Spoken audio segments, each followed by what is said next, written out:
This afternoon session is on RaceDay registrations and check-in. So we have about 30 minutes to talk about one of the most complicated topics of RunSignup. Perfect. So what we're going to do today is give you guys an overview of tools that we have available, why you may want to use one over another. We do recommend, tomorrow we have a demo room full with all of these products laid out. You can put your hands on them, you can touch them, you can see the different options, you can play with them with live data. I highly recommend checking it out if you're around. It's really beneficial to go there, get your hands on the stuff, and talk to people about it. All our products have a good specific use case, and it's really an individual process to figure out for which events will be best or best fit for our products. Basically, talk to us, we'll help you out, figure out which one's the best. I'm Matt Avery, by the way. This is Chris McDonald. We're here because we love RaceDay tools. We love talking about them. We love making sure that you guys are using them properly. And we want to make your RaceDay experience more smooth, easier for you, and better for your participants and spectators as well. RunSignup, we have a ton of different options for you guys, both online registration as well as check-in on site. So in the interest of time, we're going to focus specifically on a couple of tools that we really like. Expo mode for registrations and the check-in app for check-in, and we'll talk briefly about the other ones, but we're really going to focus in on those because we think those are the most powerful tools we have available for those two options.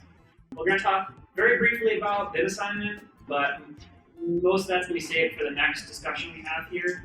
If you have questions about that, jot them down. We'll talk about that in the next session. If you have questions about registration or check-in, write them down. We'll talk about it at the end of the session. We're going to try and get through this as fast as we can, so we can move on to Q&As later. Moving on, headaches you have with the current model. The current model of registration on RaceDay, you have your participants come in, they fill out forms, your timer has to type them in, you collect your registration fees on site. So what are some of your guys' biggest problems that you see if anyone wants to just yell out any issues that you have on RaceDay for collecting registrations? So if no one says anything, I'm just going to go through my list. Poor internet. What was that? Poor internet. Yeah. That's bad, for sure. So the biggest problem is, this is with the current model, is what I'm saying. What I mean by that is like the old school method of collecting registrations. Penmanship. Penmanship. Lack thereof. And now everybody's coming in. I'm going to wait for people to filter in now at this point. Yeah. Because they're still coming in. It's like a clown car. Right. So for the few of you that were here before, I got good practice. I think I did okay. Gonna try better again this time. We only got like 5 minutes in, so the rest of you have. I'm Matt Avery. This is Chris McDonald. We're part of the RaceDay team. Chris works with our customers' success, making sure that they are informed about the products we have and recommending which ones they should use. He's got a ton of experience using our services for a lot of complicated races. So if you have questions about complicated races, talk with Chris. He's got some really good experience in that. I'm the product manager for RaceDay, so basically I am directing development and trying to make sure that we're getting all the features you need. So if you have a specific feature request, reach out to me. I'd love to talk to you about your scenario and what you have and how we can try and improve our products for the future. So what we're going to talk about today is RaceDay registrations and RaceDay check-in. We've got a lot of options, and there's a lot of potential things to talk about today. We don't have too much time, so even if we started on time, we still wouldn't have that much. So what I'm going to do is do a quick overview of our current options, what we recommend for most people. And I'm going to say to all of you in the room, we do have a demo room available tomorrow that's going to have all these products laid out. Highly recommend coming and checking it out, putting your hands in the products, walking through it, talking to our team that's working there, so you can see the products in action, how they work, and you can ask for recommendations about your different specific scenarios you have. So what slides is up right now is the current model headaches. What we're talking about is the problems you have when you are not using RaceDay registration tools like the ones that we offer, so that you can collect on-site registrations through RunSignup, and you can check people on using our services. So the big problems are long lines, they're slow moving, there's issues with trying to make sure that you have the right shirts available. You sell out of the small, but you end up selling, giving out too many of them, and someone who registered the day it opened doesn't get their shirt they wanted, and that's a problem. Lots of volunteers are needed, bad penmanship, missing data, stressed timers, race directors who are entering the data in manually. It's really bad. So what we want to try and do is just improve that by giving you guys these tools that you can use on site. So why do you want to use RaceDay registration? Well, first thing, it streamlines your race day process for your volunteers, staff, and registrants. It keeps all your event finances in one place. This is really important. It's really difficult to be contract timing a race and having to deal with their finances if you're managing your packet pickup scenario. You really want to keep your hands out of that money. If you use RaceDay registration tools, obviously all the money is going into their account. You don't have to touch it. It's nice and clean. Capturing all the necessary data fields. This is really important. A lot of times, if you're working as a timer, you may require some field that the race director didn't think to put in their entry forms. They may not realize that it's important for the Clydesdale-Athena category of the paper registration forms. But you as a timer would know that, and you could require that field in your RaceDay registration. You can integrate real-time with giveaway inventories. This is a super cool feature. What it does is it allows you to put in the inventories of your shirt sizes right in RunSignup, and then as soon as that shirt size runs out, it will no longer be available for people to select during the registration process. So that's really useful. Make sure that those folks who ordered a shirt early on get that shirt and you don't run out. Big boom is scaling. Our services allow you to scale to meet each event's on-site demands. So this is like, you have a desk with a couple of Chromebooks, and suddenly the line gets huge. Everybody's coming in at once. You can scale out, have people bring out their phone with a credit card reader and load up the sign-up app and walk down the line and start checking people out. But the biggest thing you can do also is just leave that online registration open, and I'll talk about that a little bit later. Another thing is, obviously, it's all syncing with RunSignup's check-in tools. So this is really important so that you can have that data immediately. It's all correct and up to date. Okay, so things to remember. Obviously, you have to have internet access. You have to have a device for your registrants to use, and you must have registration open. So registration open is extremely important, and a lot of people miss that. They get scared about leaving online registration open to the public. RunSignup does have ways so you can make it so that the registration is only available through a kiosk or through RaceDay registration. But the point being, you want to have it available and registration period actually open in RunSignup registration. We can kind of walk you through that stuff, but the idea is that people tend to accidentally or forget that they have to have that open registration period, close it down at midnight the night before, and then they show up on RaceDay and are confused why their RaceDay registration won't load up and won't work. So that's a big thing. So about the devices, tablets and phones seem like a good idea, offhand, but they really aren't that great, I think, for registration. People don't know how to type on devices they're not comfortable with. I highly recommend, if you're going to use a tablet or something like that, get a Bluetooth keyboard. But I really think laptops and Chromebooks are the way to go for registration, because people they know how to use a keyboard most of the time. Set up a keyboard for them to use, and they'll be much more comfortable. And then for the internet access, obviously, for RunSignup registration on RaceDay, you have to have internet access for it to work. Most places, most times these days, we're getting better and better with having internet service to them. And if you have a massive race that you get really bad cell service at, in my race, I did a turkey trot. It was 40,000 people in this park up on the coast of Lake Ontario. It's terrible cell service. But I called up Time Warner Cable, because it's Frontier. I saw they had a telephone on the street next to the park, and I was like, I wonder if they run wire to this area. So I called them up and said, hey, do you want to be a sponsor of a race? Can you run a fiber into the race site for Thanksgiving Day? And they're like, sure. Put up a banner with our name, and they give us free Wi-Fi to race. These are the kinds of ideas you guys can come up with to get internet services. Highly recommend reaching out to local internet providers if you have a massive big race like this, because they have probably more than likely come on to the sponsor if you just need internet service for a day. Really good thing to think about. Let's take a look at the giveaway inventories. So if you guys have used giveaway inventories, you probably know what I'm talking about here. If not, it's really useful, really powerful, kind of confusing. Basically, I could walk through the whole setup. I don't have time to right now.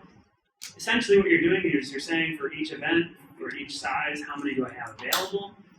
If you have questions on how to set this up, reach out to a RunSignup account manager or RunSignup employee. We'll be able to walk you through it pretty quick. But what this does, again, is just allows you to say that these shirts have a specific quantity available, plug in whatever your shirt order was, and you'll be safe. So what are our race day registration options? In RunSignup, we have a couple. We have kiosk mode, we have the sign-up app, and we have Expo mode. Basically what I say is if you have a complicated race scenario, you want to use Expo mode. The reason for that is that it allows you to do the full registration experience. And what that means is that you can include donations, fundraising, groups and teams, USAT memberships. You can do all that stuff because it's essentially just a tapered down version of RunSignup.com. Whereas the sign-up app, we completely redeveloped as an application that runs on a phone, and we can't possibly have all the features on RunSignup on the phone app. So we've streamlined it and made it very simple. It's really great if you want to have, like I was saying earlier, what I have is someone or a couple of people with this loaded up on their phone. They do it like Apple Store style. They walk up and down the line and check people out if you start to get really, really slammed with a lot of people. So the sign-up app is great for working on a tablet, a phone. If you have a credit card swiper, we sell those, and that works really, really, really well for those quick one-off things, but it doesn't do things like memberships, groups and teams. It doesn't do multi-registrants, so it's really just like one-off, quick and dirty. The kiosk mode, don't really recommend this very often anymore. Only reason it's nice is if it's got a very clean interface, it's simple, and you have a direct link to it, so you can share it pretty easily. But I think Expo mode is, for the most part, most races, it's going to be really, really nice. Best option for you. How do you set up private Expo mode? I want everybody to know how to do this because it's really, really good to know. Go to your race dashboard, go race day registrations, and then Expo mode. You have to enable private Expo mode, and then what I recommend is setting the Expo and offline payment passwords. So basically, when you open up the, you'll get a link that's generated, and you click the link, and you can set passwords so that you can only access it if you have a password. And then if you have offline payment that you're collecting, you can go ahead and set a password there that's like cash or something, so that it will allow you to say, yes, this person paid via the Expo mode. So obviously, you have to collect those funds separately. They're not included in your RunSignup financials, but you're able to verify somewhat that someone is paid. And then you use the link that was provided to you on this page to open up the Expo mode. You can send that link over to anyone that you want to. There's a question? Yeah. Is private mode so that, like, I'm staying at home and I can't register, but if I'm at packet pickup, I can? The question is private mode so that others can't see it, but at packet pickup I can? Kind of. So what it means is that you'll be generating a link, and that is going to be essentially the link that you'll use for your kiosks. Regular online registration, is it true that it'll still be open? It'll still be open. Yeah, you can say that you want to make it only open through Expo mode, sign up app, and so on, but by default it doesn't close the public page. I just wasn't sure if that. And what it will do is the view is going to be different. Expo mode is going to have a little bit of a different view. You can limit the data fields and so on. We'll talk about in a second. But the full registration will still be out there and available unless you say otherwise.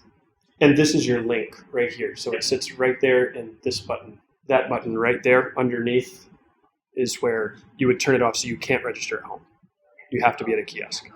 Okay, moving on. We're running a little bit close on time right now. So what I'll talk about next is fast registration.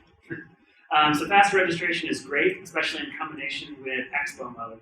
So what fast registration options are basically the ability to say, and if any of you were in Brian Jenkins's quick hits, he talked about this as well, and I think it's one of the best features we have. It allows you to skip steps, fields, and some other options for certain time periods or for certain scenarios. And one of those scenarios is for Expo registration, I want to skip these steps. So I don't want to collect information about memberships, custom questions, donations, fundraisers, something like that. Any of those you could say I don't want to do for Expo mode, and you can limit the field set. So I don't care about the street address, I don't care about their phone number, and so on and so forth. So this allows you to skip all those unnecessary fields and in your Expo registration, but still collect them for the full RunSignup.com registration. Really, really, really handy and helpful for getting people through that registration line fast. But this is different than the sign up app where you can eliminate fields. Yeah, well, it's similar. Similar idea. but it's different. Yeah, similar idea. Gotcha. So we're going to walk you through what Expo mode looks like here. You come in. This is a very basic setup. First name, last name, email address, pick who you are. Go to the next one. And you'll see here, I have an offline payment code field, and I can enter in if they paid in cash, or they are required to enter their credit card information below if they don't enter an offline payment code there. And you can see I really just only collected the basic information here. So now I've entered in the offline payment code, and you see the total says still $10. Go ahead and you can click apply, right, and it goes away. That's the idea. So go on to the next one. So what are the benefits of private Expo mode? Basically, it's online registration. It's full online registration. We have all of the features from RunSignup fully available in Expo mode. Team registration, all of those items are still available to you. Multiple people can be registered in the same transaction. That's not possible in the sign-up app. It isn't possible here. All the fast registration that we talked about before. Cash or a check or a credit card. Everything is acceptable. Financials are all in the same reports for online payments. It syncs with all of our other tools and utilities instantaneously. Online registration on race day, I think it's important. It's going to make your lives a lot easier. We will be continuously pushing this and doing more and more to add to this area because we really think that full cycle of your race database in conjunction with registration and check-in and results is super important to get that clean and tied together nicely. So check it out if you haven't.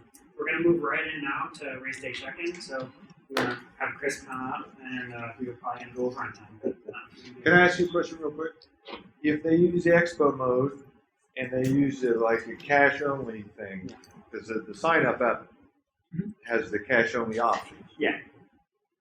What shows up in this check-in app if they use cash? Do you have an example of that? So that essentially is go back one.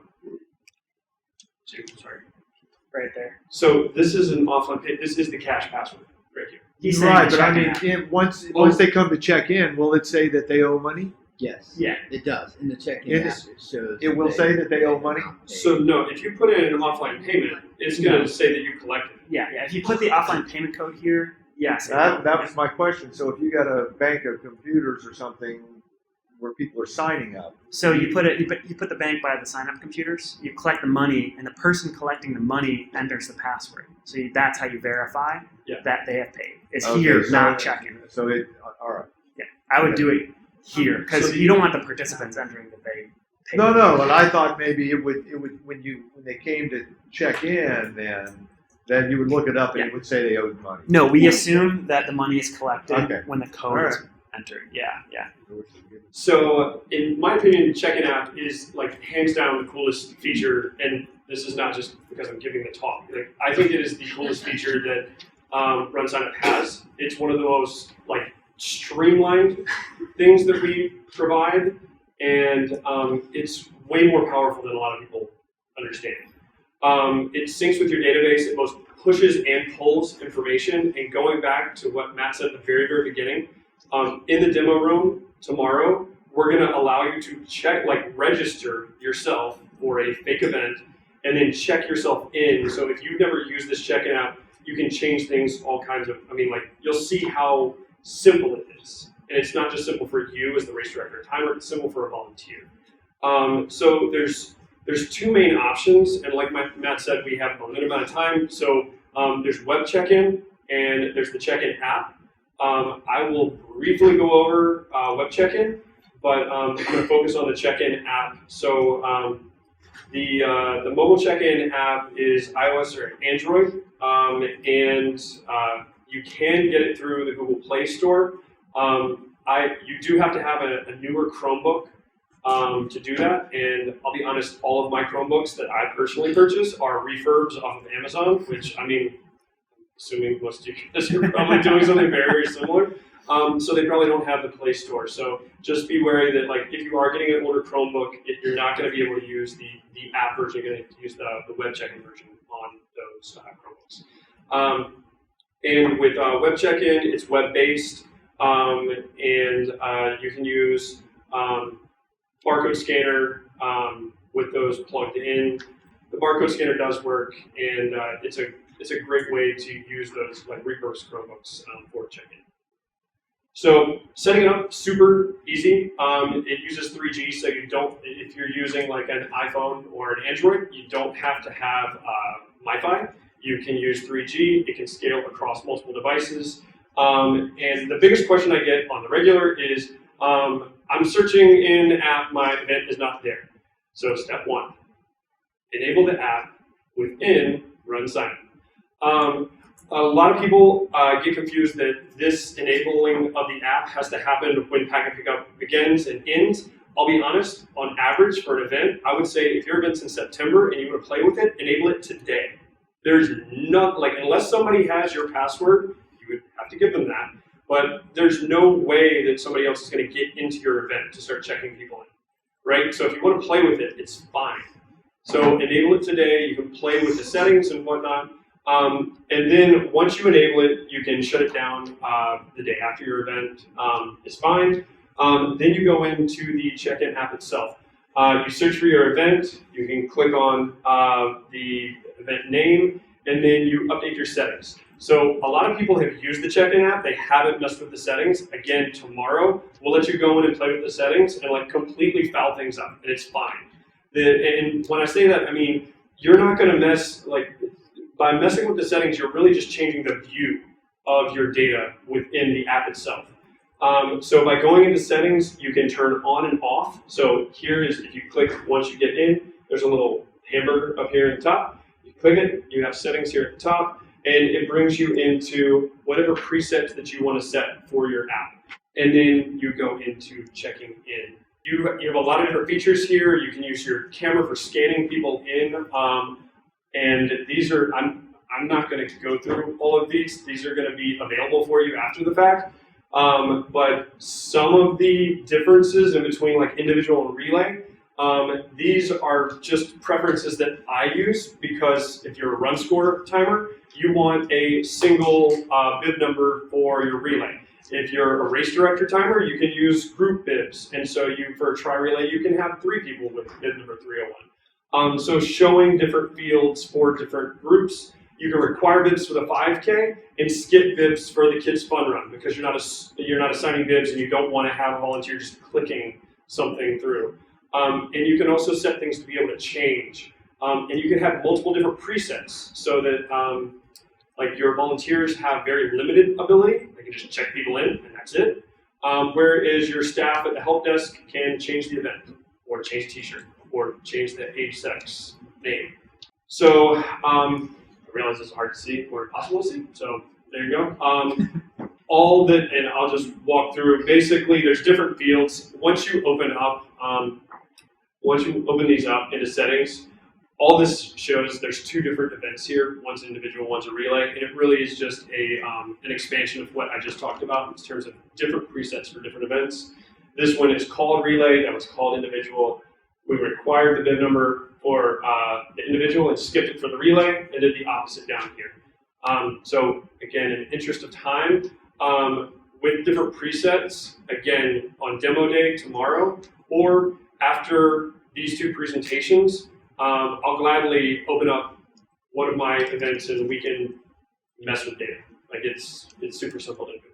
Your day as a timer doesn't end on the day of. Like one of the ways that you can kind of ingrain yourself or make yourself more sticky with an event is by giving them more information. I, on the regular, will ask a new event that tells me how they don't need to use the check-in app. I'll say, how many people did you have at your event last year? They'll be like 1,000 because we sold out. I'm like, sweet, so you know, because every single thing you can look up at it. Yeah. Right, perfect. How many people checked in? 900. I'm like, okay, that sounded iffy. And so we have data. Granted, it doesn't help you year 1 of using it, but year 2, now we can start projecting. And so if you have caps and you want to play with those caps in regards to like a cap of 1,000 people, well, we know that over the course of however many years, we're not hitting that, and your cap is actually participants, not registrants. So you could potentially bump your cap up, allow more people in because you see an average of a 12% no-show rate, and you want to buffer that to a degree. But like, be careful with it, but you can start to project what you're going to see. And then also, you can begin to look at your volunteer load. So many people don't think about how overwhelming it can be to volunteer because you're not the one volunteering. You have people doing this for you. And so we actually, over time per device, show how many people are checking in. And I think a lot of people, I mean, how many of you have used the CheckIn app? Show of hands. How many of you have looked at this report? A few less. So some of you have used it and haven't looked at this. This is phenomenal in regards to, I just had an email today. How many devices do I need for my event with this many people? And so you start looking at a per 5 minute, broken into 5 minute intervals, how many people checked in, and it shows an overall and per device. And just to give you an idea, this is a real event. This was one of my events, and we had volunteers running packet pickup with QR code scanners on the bibs. And this was 27 check-ins on one device over 5 minutes. This was 30. This was 30. So one person in 15 minutes checked just shy of 100 people, or one person in 15 minutes. So you start using these tools, you start to not need as many volunteers. You start to really begin to streamline your process, and you can save volunteer hours. Or you can see that people are overworked and you need more. And so the optimizing of check-in, so number one, do it before the event. I get a whole lot of phone calls on Friday at like 11:40 a.m. of somebody that's like hyperventilating that packet pickup starts in 20 minutes and where's check-in? Where's my event? Like, set it up on Monday. Who cares? Nobody's going to break into your event to check people in. Like, you're not that important. Like, I wish we were, but we're not. So, like, don't worry about that. And then you can also, one of the other things I didn't show you is you, once you set your presets, you can upload those presets to the cloud. And you can set multiple presets to the cloud. The beauty of that is I can sit here on my phone on Monday, set all the presets. I'm not going to even be at packet pickup. And I can send Avery to the event for packet pickup and be like, go into your settings and use fill in the blank 5K preset 2019 is the name. And he clicks that and hits back, and all of his presets are in there that I set on Monday. And you can do it like in terms of scale, like what he was talking about earlier. Oh my God, we have too many people. We gotta another device, presets, boom, go check people in. Heck, last night we were supposed to be able to get into that place earlier, and we couldn't. It's a perfect example. We had 3 different RunSignup employees jump in, open up the app, turn on the presets, and magically we went from 2 lines to 5 lines. So within, I think, like about 45 seconds is how that turned on. So like you can scale immediately, which is something that's like a challenge sometimes. Again, the giveaway inventories are set up in there. I would always suggest, well, how do you know if it's working? Register yourself. You know how to make a coupon code. Raise your hand if you don't know how to make a coupon code. Great. Make a 100% coupon code. Register yourself. Check yourself in. See if there's any issues or something that's missing. Get to packet pickup early so you can get things set up and ready. Ensure the volunteers download your presets.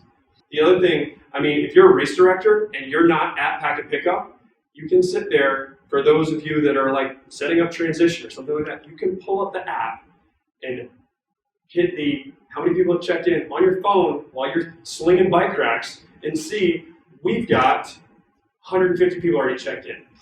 So you know what you're experiencing tomorrow. You can tell on Friday night what's coming tomorrow. You know you normally have a 15% no-show rate and only 10 people checked in. We need more volunteers tomorrow because this is going to be a nightmare. And you know that immediately. You're not guessing about it. And then review the check-in reports post-race. Can you delete the preset? Can you Like delete? if you accidentally set something wrong, that's very uploaded. If you upload to the cloud, you can't delete it. It doesn't carry over year to year, but you can just create, I just always like keep a number like you would a file, like a shared file that you're continuously updating. And a lot of times when I'm showing the volunteers which preset to use, I'm writing it down on a sticky note with like my cell phone number and like whatever else, and maybe the cache password, and tell them not to show everybody because obviously that would be bad. But you can't delete the presets. So. Can you, so when you go into edit giveaways on the check-in app, I've noticed that when something sells out, it still gives that option. Right. Is that not something we can? So presently, the question was that if you're editing giveaways within the check-in app, it still allows you to edit into a sold out, like smalls are sold out. You can assign someone a small. So currently that is true. I don't know what the roadmap for that specific issue is. However, that's also why I say having two separate sets. Like, how many of you guys are timers? And how many of you are race directors? Which some of you might be both. Okay, so allowing a volunteer the ability to change data.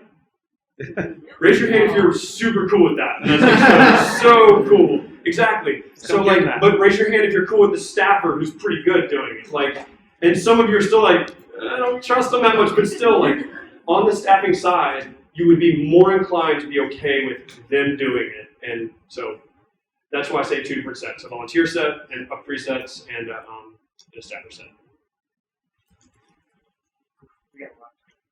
We're gonna have to give them the same. Yeah, we'll take 3 more, see how long bid management takes, and then go back, because I think most of you guys, is anybody else staying for bid management? Maybe a couple of you. Do you have a question since you're, okay. We'll get a couple more questions. Mine's kind of long, so I'll save it for later. Okay. Cool. And after the next one, I think both of us are free for like an hour or so we can also like one-on-one or small group or whatever. Somebody else? Yep. Well, I guess just, you talked a lot about how you check-in app. If you do the web check-in, do you still get like similar metrics about when people check? Like, can you still see those types of things? And yes. you see, like if you use a mixed model, some web, some app, and you see combined, like do they mix? It all dumps into the same report. The question was, if you use web check-in and check-in app, how does the reporting look? And it all dumps into the same report. Is there a way when you renew your race to not carry over the giveaway? I noticed yes. There is. Yeah, so the question was, can you not carry over the giveaway inventories? I'm assuming you meant inventories, right? So can you not carry over giveaway inventories when you renew your race? So when you renew your race, there's a button that says keep everything the same. If you unclick that, it goes and there's like 5 million things that you can choose, and giveaway inventories is one of those things. Same with like membership for like USAT. Actually, you can't carry over USAT no matter what. So one more, and then we're starting into the next one because we're already 11 behind. So anybody else have a question? No. Sweet. All right, we're going to the next one. So we're going straight into bid management.